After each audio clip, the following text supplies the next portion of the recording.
Batman has a famous quote that says, criminals are a superstitious and cowardly lot. And that may fall in the same sort of line of people who work on class action lawsuits. So let's talk about Verizon, who got hit with one and had a settlement for $100 million.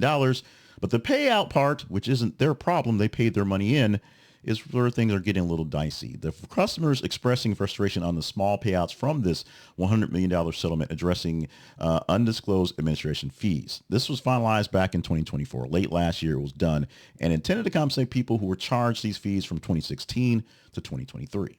All good.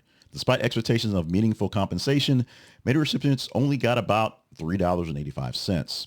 Leading to widespread dissatisfaction, and many folks on the social media talk about their displeasures, saying that these things are insulting. Legal experts note that in class action settlements involving large groups, individual payouts often end up being relatively small. So this is not unexpected, yet still disappointing.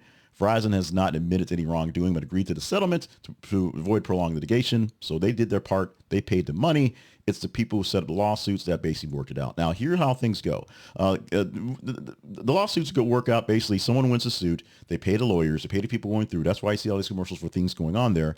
And then they pay you out with what's left in the settlement. I was in a class action lawsuit for a former employer who did something for our insurance somewhere back and forth.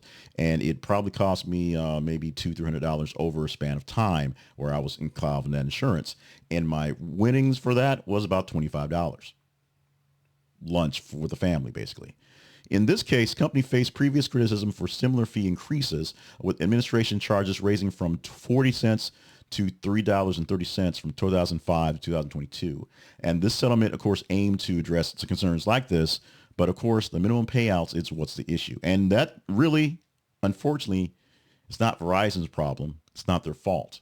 It's the people running the lawsuit, running the class action suit and getting people in there. And essentially, what usually happens is more people sort of get into it than they should be, and they get qualified for it. So it cuts down the money that's passed out there. It's not like the $100 million is going to about 10 folks. It's going to millions of people, millions of times based off what's left of the cuts.